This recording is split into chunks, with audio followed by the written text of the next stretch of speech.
Hello and welcome to the WFL video rulebook. This is section 3.2, defense and special teams gameplay.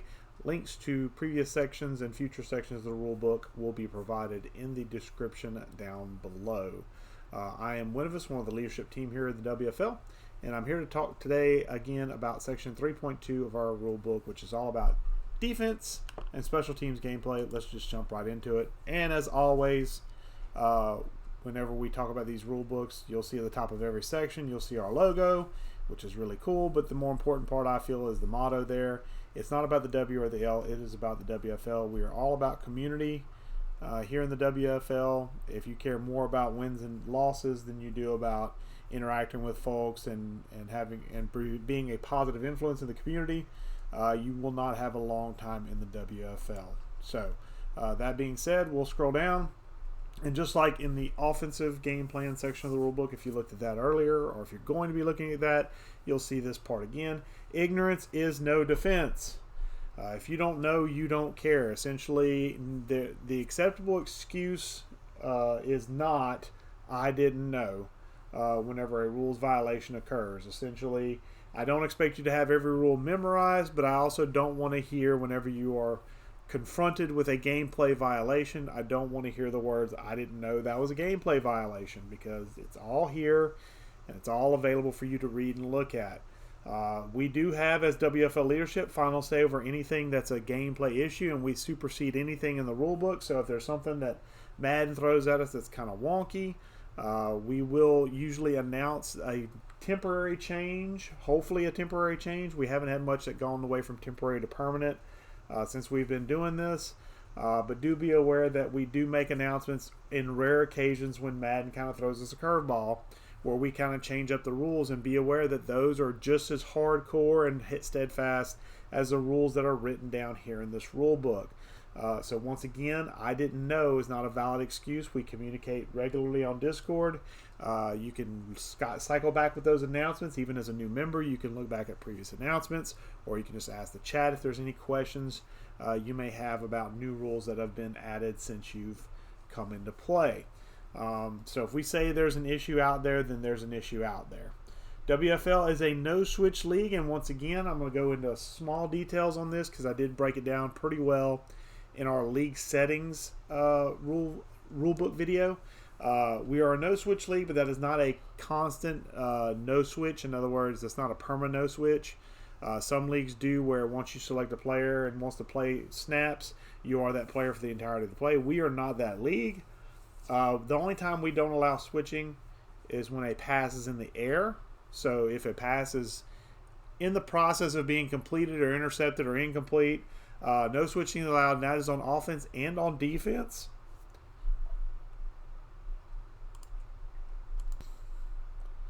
So what this means is, on offense, you are not allowed to use the button catches to manipulate into a run after the catch, an aggressive catch, or a possession catch, which is usually the most popular one for folks to jump in and hit the button for, because essentially that does switch you to that wide receiver, which again, switching is not allowed. You can really time it well, but I will tell you that we do kind of break it down frame by frame on potential for this violation, and usually we err on the side of switching versus no switching. So to save yourself a little bit of headache, get used to not hitting the buttons on offense to force a catch mechanic. Try and get strategies onto those players that allow them to make their own decisions on whether to use those catches or not. We encourage that, obviously, through some other programs we have here as far as adjusting those attributes.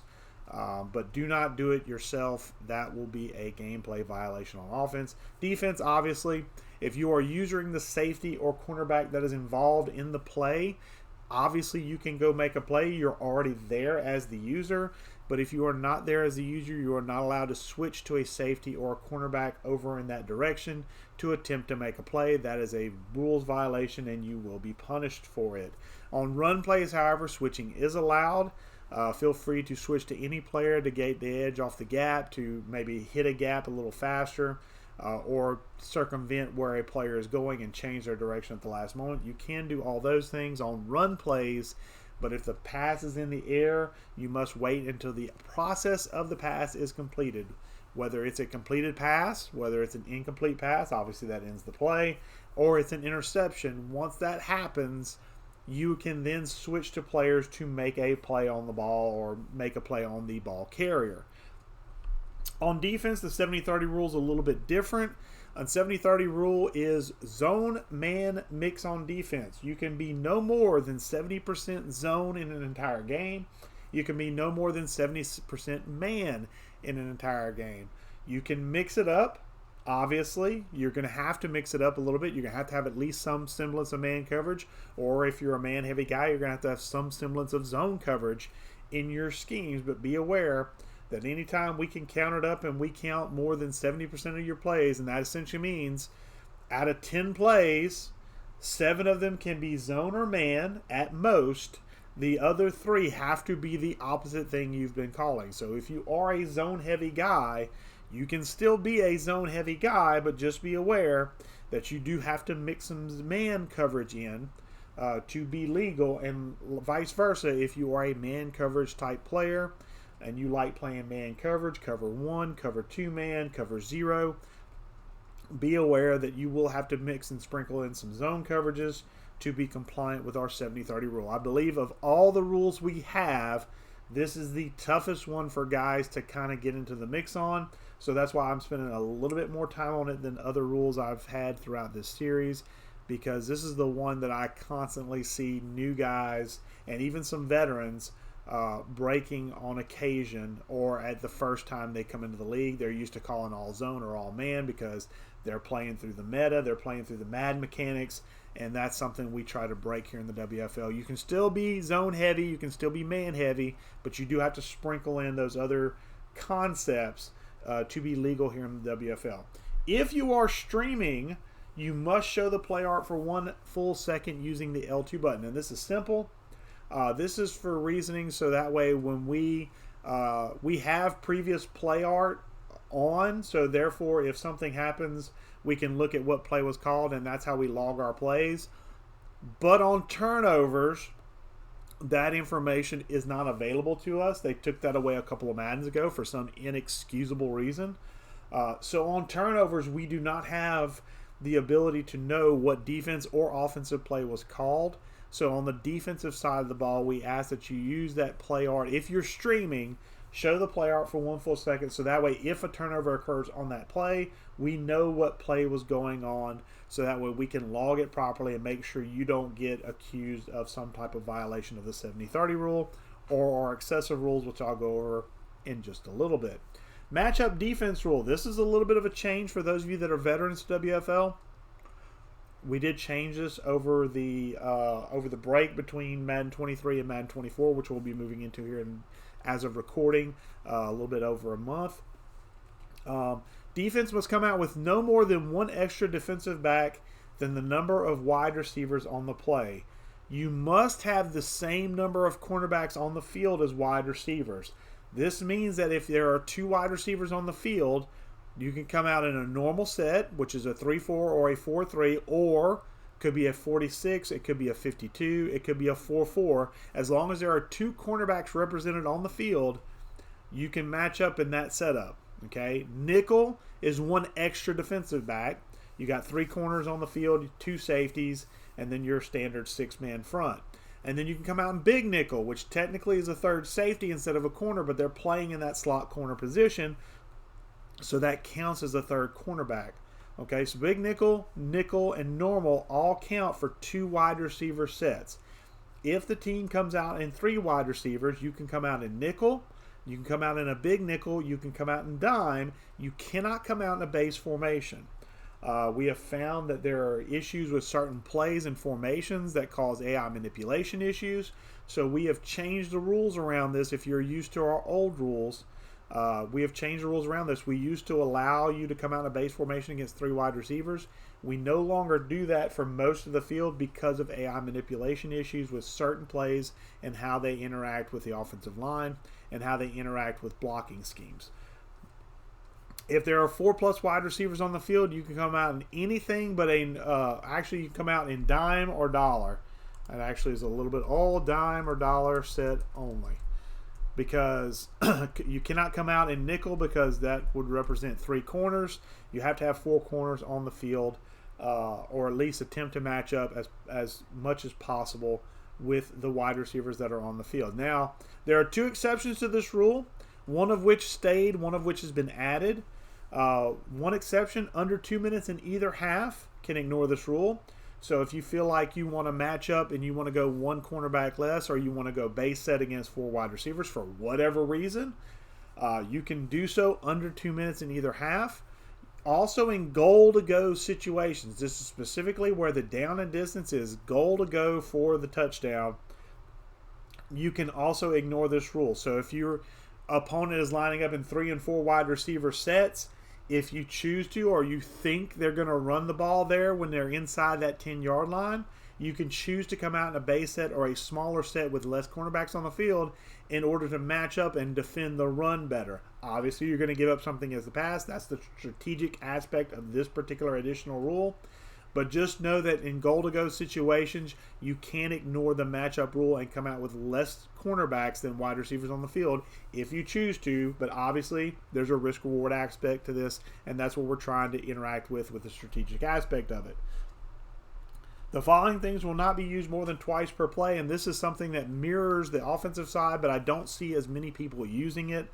Individual adjustments on defense, that's where you have your user selected and you change the route or the zone of what the defender is doing, whether it's changing to a quarterback spy, whether it's changing from man to zone, whether it's changing from zone to man, whether it's changing from man or zone to blitz. Those individual adjustments by selecting the user and using trigger combinations, you can do no more than 2 of those per play. You can also not audible more than twice per play, and that's an additional. This is a lot tougher to police than the offensive side, because unlike the offensive side where we see the quarterback barking, anytime there's some sort of adjustment made, the defense will move all around accordingly. But generally speaking, the way I personally log this, if I see any movement or shifting of players or things of that nature, I generally assume there's some type of change that's going on. Obviously, in an audible situation, you can tell the entire defense usually shifts as well. But it is a lot tougher to police, but be aware that those are against the rules to do either of those more than twice per play on defense.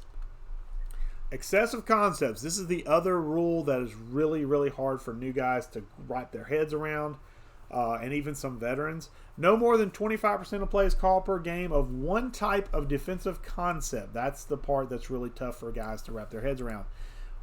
We have a wide variety of things that we log as different types of coverages, and the ones that are listed here are just a small bit of them. I'm going to name them all right now. The first one, cover 0 man blitz. Then you have cover 1 man. You have cover 1 blitz. You have cover 2 man. You have cover 2 zone. You have cover 2 zone blitz. You have cover 3 zone. You have cover 3 zone blitz. You have cover 4. And then we log as a unit combo cover 6 and cover 9, because essentially cover 6 and 9 are mirror images of each other, so we log them as the same concept, and it's both a zone-based set. We also log man coverage, zone coverage, and man blitz and zone blitz as generic. For some of those plays like in dollar or dime that don't fit into any of those general concepts, we have a catch-all spot that we put those concepts into. So with all the different types of ways we classify the plays, you should be able to come out and be different as far as 25% of plays called per game. If you're a cover 2 guy, just as an example, you can call 25% of your plays in cover man, 25% of your plays in cover 2 zone, 25% of your plays in cover 2 zone blitz, and then some type of other man or blitz coverage for the rest of the game. Because essentially, cover 2 man, 25%, cover 2 zone, 25%, cover 2 zone blitz, 25%. That's 75% of your 100 that you're allotted for plays. So you could essentially be a cover 2 zone guy if you want to play that Tampa 2 style. But be aware you'll have to mix in some type of other man coverage to be compliant with our 70-30 zone rule. The other thing we log as excessive, is individual adjustments on defense versus total plays called on defense. For example, if you call 20 plays on defense total, no more than 5 of those plays can have individual adjustments on them. Now, these are a little bit harder to police, as I said earlier. It's easier to police if the person's streaming is doing it, because we can obviously see their individual adjustments made on the screen on the fly and tabulate that way. If you're not the one streaming and you're accusing your opponent, or the person you're accusing is not streaming their game, then it becomes a little bit tougher to police this. But do be aware that individual adjustments on defense versus total plays called on defense is part of our excessive 25% package. Something that's in our 40% package, which is no more than 40% per game. And by the way, the first one we're talking about, the all blitzes, and that covers man blitz, zone blitz, anything where you send more than 4 rushers at an opponent. And also, by the way, anything that classifies in the defensive playbook is listed in red as a blitz, we count as a blitz. Okay, so that's any cover 0 is going to be a blitz automatically. Cover 1, if you're sending 5 guys, it's going to be a blitz. Cover 2 and cover 3 zone blitzes, usually you're sending 4, maybe 5, but it's usually from different areas, while other players that normally don't drop back in zone are dropping back in zone, hence the term zone blitz. But do be aware that we count anything that counts as a blitz in Madden is going to be off the defensive playbook or off the fact that you're sending more than 5 rushers at the offensive line. All of that together, if it's more than 40% of the plays in an entire game as far as blitzes go, we will report you and you will get a warning, if not discipline from the league. And the 40% comes from the fact that at the time we logged this, which would have been 2019, the most blitzing team at that time was at 38%. I believe it was the Eagles that particular year. So we put our number at 40, and we figured 40 was a real safe number that's comparable with NFL totals. I've checked since then. If nothing, the blitz numbers have gone down a little bit. So do be aware that our 40% staying the same, but it could be changed. Maybe not this cycle, maybe next cycle. But as numbers update in the NFL, we're going to update that as well. But that's where that 40% of blitzes come from, and it's off of total defensive plays. So again, if you run 20 plays on defense, you can have no more than 8 of those be blitzes, and that's plenty enough to get pressure on the quarterback in key situations. And then the last one, all D-line, linebacker, and cornerback safety adjustments versus total defensive plays. This is where you tell your defensive series to either shift left, shift right if they're on the D front, pinch in, pinch out. You get your linebackers to press up, you get your corners to press up or pull back.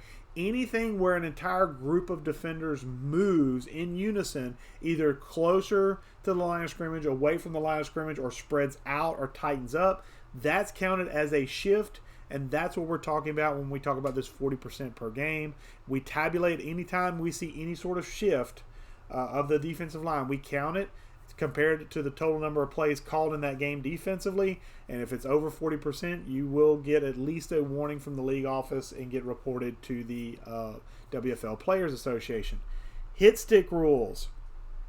Our hit stick rules have changed a little bit over the years. This rule set is one that, with a little help from some former board members and stuff, we came up with, and I feel like it's a nice mesh of what we had originally, which was too strict in my opinion, but it was a knee-jerk reaction to guys overusing the hit stick, which is an arcade mechanic that I personally, as a commissioner, hate to the nines, and if I could turn it off, I would in a heartbeat and not ask for any sort of input from you guys at all. That'd be one of those things, a hill I would die on. I hate the hit stick. It is an arcade mechanic that is total BS. I hate it, I hate it, I hate it. But it's here. I can't turn it off, but I can police it to the best of my ability, and these rules, I think, help with that. First thing you need to know is that if you switch players on a play, you are disallowed from using hit stick or cut stick, because cut stick is just hit stick low. Okay? So if you switch players during a play, even on a run play where you're allowed to switch players, if you switch players, hit stick is disallowed. It is illegal. If you are in control of your player the entire play, in other words, if you do not switch during the play, but you put yourself in position to use the hit stick or cut stick mechanic, you are allowed to do so. You cannot hit stick or cut stick during any punt or kickoff return. Now, the CPU can do so. We cannot police the CPU. So if you do not switch to a player and they perform a hit stick maneuver in an illegal setting, then it's legal because the CPU does it. We have no control over the CPU. Okay? But as far as user, and by the way, we know when a user does it because it pops up at the top of the screen. User hit stick, user cut stick. It's not hard to police. This is one we can see and we can find really quickly.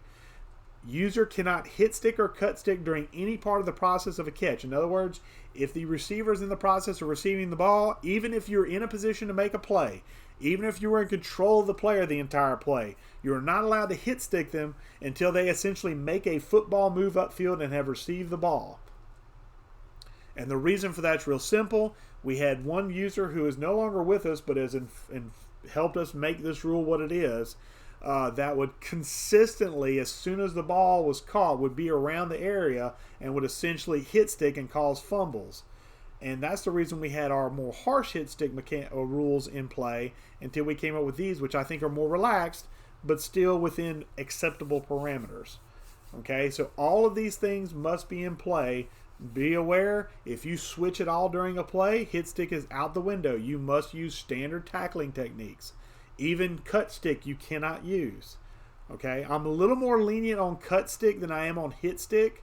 Cut stick goes underneath and typically doesn't cause a fumble. So if you do have an accident where you cut stick a guy and you switched, I'm more lenient towards that than I am a hit stick. If I see hit stick in a switch, I will bust you for it 20,000 times out of 10. It is one of my pet peeves. Okay? Defensive movement or other defensive rules, to kind of move on and get off my hit stick rant. Defense must rush 3 players per snap. This is kind of a standard thing in Madden where to avoid that whole 9-man coverage, which can happen at the end of games. Obviously, it can happen at the end of games. But in most cases, 3 players per snap, and that reason is simple. It's a legacy issue where even with 3 players, you can get some kind of pass rush eventually and have or two players in coverage, 2 players rushing, I should say, can still somehow get pressure, especially with superstar abilities, which obviously we have off. But essentially, that's just a legacy issue that we just kind of have in place to this day, because most of the time you're rushing 3 players, even in late situations where you're maybe doing prevent, you're still going to put just 8 in coverage. Defensive line cannot manually move. You must use D-line audibles. That means your shifts to the left, to the right, to pinch, to widen out. That's what you can use to move your D-line. You cannot be usered on a D-line and move them in any way, shape, or form using the left analog stick. That is illegal. DT usering is banned.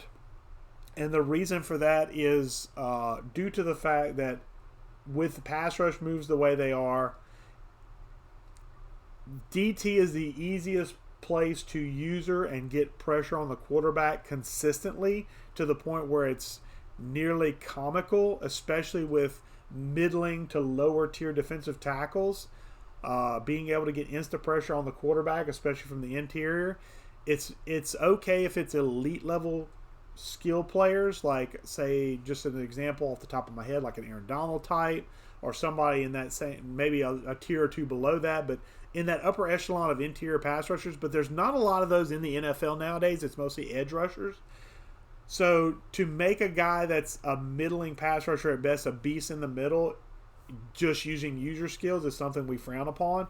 I consider it a form of AI manipulation because the AI, as far as the interior offensive line, is so poor, and it's very hard without using double team mechanics to protect. And honestly, who's going to double team against a user or non-user tackle, but a defensive tackle that's like a 60 to 65 to 70 overall when Aaron Donald's also on the line, and you got I'm more worried about Aaron Donald. So for that reason, and I have a video we did on it to explain in more detail our philosophy on that. I just want to give you the hit here as far as the overview. But if you're more interested in why we ban defensive tackle using, I will link that video that we did a year or so ago in the description when we first put the defensive tackle user ban in place. Defensive ends are still usable. Even though I got a lot of pushback on that from the league as a whole, I'm going to effort to keep that in place. because edge rushing usually against tackles is a little bit more of a skill on skill base. Yes, it can happen faster and at a quicker win rate than it should, even with lower tier defenders. But I want to give some of our lower end users at least some type of weapon in the bag and leave it there if I can. But if somebody abuses defensive end usering, we will look at banning that as well, and that'll make a lot of people unhappy. But I'm going to keep that in my back pocket for now. But defensive ends are still usable, so you can user a defensive end. If a defensive end is moved to defensive tackle as part of like a sub package, they're not usable. If they're playing defensive tackle, they're not usable. Okay, period. Doesn't matter who's playing rush defensive tackle. If they're in the defensive tackle position, they're not usable. Okay. User defenders in zone coverage must stay in their zone or can roam to one connected zone adjacent to their play art zone. Now this ties into why we ask you guys on streaming to show your defensive play art. But with Madden 24 coming out, we do have the ability, and it will be on, just as a fair warning, to pre-play show what the user that's being usered, what their responsibility is pre-snap. And the reason for that is because of this new rule that if you're in a zone coverage scheme, you must cover your zone or an adjacent zone. Now, I'm not going to go into huge detail here. There's a link to the zone board that shows you a picture reference, and there is a video that is out there that will go in much more detail about how the zone board interacts and how we view things as far as the zone board goes. And this is only for zone coverage. I'll get into more detail in that zone board video about man coverage in particular. But just know that if you're in zone coverage, you must abide by that zone board. And if you have any questions on that, look at our zone board video, which again will be linked down below. Or DM a member of leadership. We'll try and explain it to you on the fly. Defense. You are allowed to move one player pre-snap. It has to be on the back seven. In other words, it has to be a linebacker, a corner, or a safety. You have to remain as the player moved until the ball is snapped. You're not allowed to move a player for a better AI manipulation position and then switch to a different player pre-snap. Folks, I can tell, I can see movement, and I can tell what a user movement is. And I will pin you for that 20 times out of 10. I've pinned guys for it. I've actually removed a guy for it for excessiveness of it. Okay, so don't think you can get away with it. It will not happen. If you switch or if you move a player, you have to remain as that player until the ball is snapped. Once the ball is snapped, you can switch off as long as it's a run play. Okay? Safeties cannot be moved closer to the linebacker box. In other words, you cannot line up a linebacker into the safety into that linebacker box. They can come just above it, but not into it specifically unless you set some, well, manually wise, you cannot move them into the linebacker box. There are some shifts you can do to move the safety into the box at that point, like usually show blitz. But as far as manual movement, you're not allowed to manually bring that safety up closer than the linebacker's box. If you're a linebacker, you cannot move up on the line of scrimmage. Again, manually speaking. Obviously, there's some shifts you can do to allow yourself to move closer to the line, to move on the line of scrimmage. Show blitz is usually the one I call on this case. But manually speaking, you cannot move them onto the line of scrimmage. You can move them just shy of it, but you cannot move them on the line of scrimmage. Basically, this is to prevent stacking behind a DT, causing some AI manipulation with the O-line as far as blocking schemes and getting a free runner. That's the reason we do it, is to prevent AI manipulation. Okay, that is the primary reason we do it. I have not yet had to bust anybody for these bottom two, but just be aware that those rules are in place for AI manipulation issues. Special teams plays, no movement pre-snap except audibles. This includes widening a guy out to try and block a field goal or a punt. This includes backing a guy back to defend the kick. Essentially, whatever you call, you're stuck with unless you audible out into something that drops a guy back. Okay, that's the only thing you can do on special teams plays is call an audible or a timeout. Okay. Fourth down rules, I went over this in detail in the offensive game plan section or gameplay section. But just to show you, one of the top four has to apply for you to go for it on offense. Obviously on defense, this is important for you so that way you know if somebody's violating that rule against you. 4th and 2 or less inside opponent's territory. excuse me, 49-yard line or less. That means they got to be inside your territory. They cannot be at midfield, the 50-yard line. Any distance when losing by 20-plus points, or if they're losing big, they can go for it any down or any time, any place, anywhere on the field. Any distance when losing in the fourth quarter. So if they're losing in the fourth quarter, they can go for it wherever they want on fourth down. Any distance in overtime, which is obviously a potential tie game situation, you can go for it anywhere on the field, so be aware of that as on defense.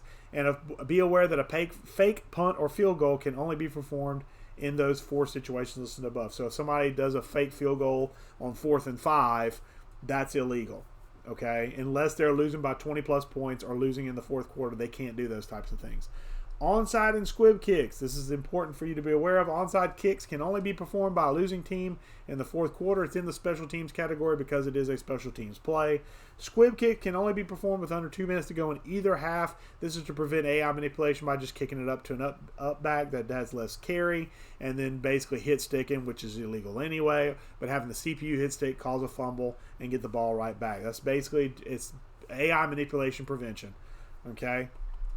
And just like with offense, you have a 12-hour cool down period is required. Go sit down, have a break, take a while off away from the game, cool off, get out of the moment, come back to it, see if you actually have some legitimate gameplay violation gripes. And if you do, fill out the gameplay form that's linked here. It's also linked in the offensive gameplay rulebook section. It basically sends an email directly to me. I will look at it. I will go review the footage, or I will get someone to review the footage for me if I'm busy or tied up. And essentially, once we review the film, if there's any violations, we will report it to the Players Association with our recommended suspensions or warnings or whatever. And then the PA will then let us know what they recommend, and then we will enforce what they recommend. All of that is under Section 1 of the video rulebook and the real rulebook as far as how we do that process. So I'm not going to go into much detail here other than just to say it goes to the PA. If there's any violations, the PA make a decision, and then we enforce the decision. So with that being said, that is the end of Section 3.2 of our video rulebook as I pop back on camera here. If you happen upon this on the internet, there will be a link to our Discord server in the description, so you can basically apply for the league. There's an application process you have to go through, fill out to prove that you've read or viewed the video rulebook, and essentially once you're approved, if you are approved, you may then get your offer of an open team if we have one available. If we do not have one available, you'll be put on the waiting list, and then you can join the community though, chat with us while you're waiting on your team or waiting on a potential team to open up.